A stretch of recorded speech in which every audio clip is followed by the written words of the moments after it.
itong palapa ulit natin.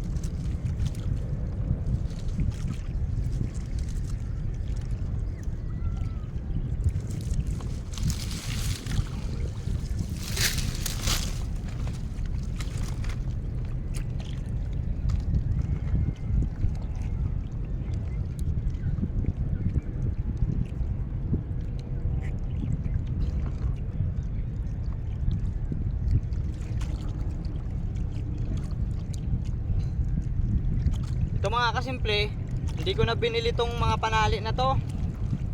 Ito ay paghabagat kasi dito sa amin. Ang inaabangan ko yung mga naanod na mga tali. Eh sayang pa naman kung bibilin ko to, mahal. Eh dapat tayo marunong tayong mag sinop o kaya tawag dito. Isa bibilin ko pa. Mahal.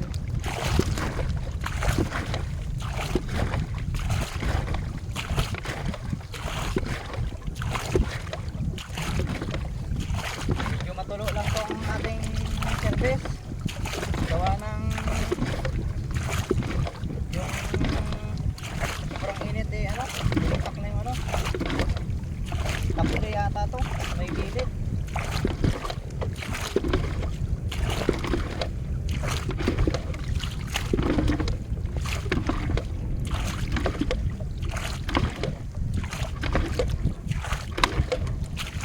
Tiyaga lang talaga mga kasimple.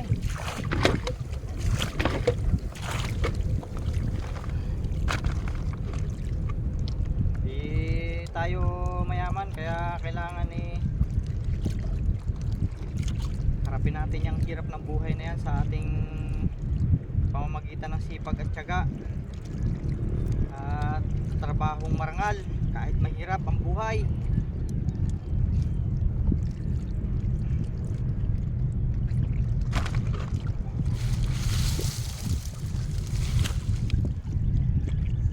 Tayong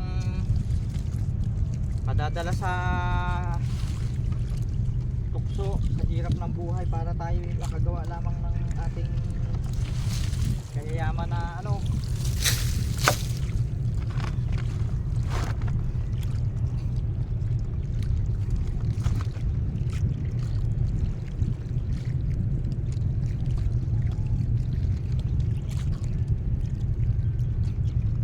Malabo ang ating dagat ngayon mga kasimple.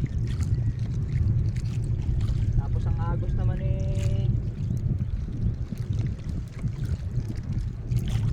bago pa lang nadating naman, nagublog ang mga barko.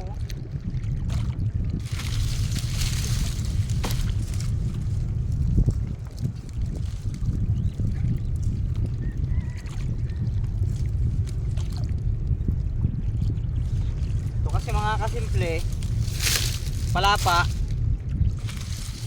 wala ilalim yan hanggang itaas. Ang palapa na yan kaya marami ang kailangan natin.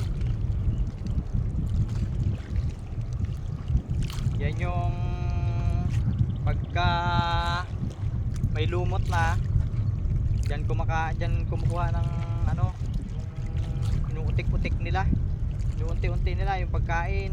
Tapos pagka mayroong kakain sa kanila, tatago sila. Ang matambaka kasi mga kasimple, ibabaw yan.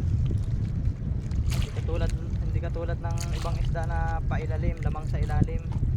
Ang isda kasi mga kasimple may kanya-kanyang ano, tawag dito.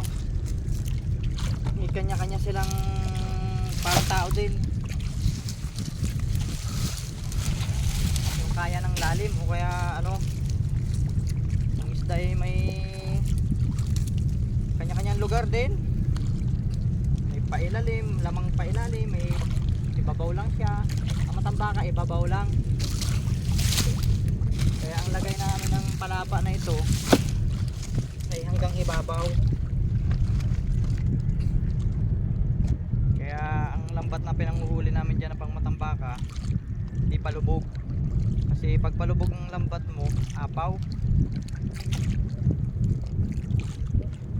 Kaya kailangan palutang tambaka.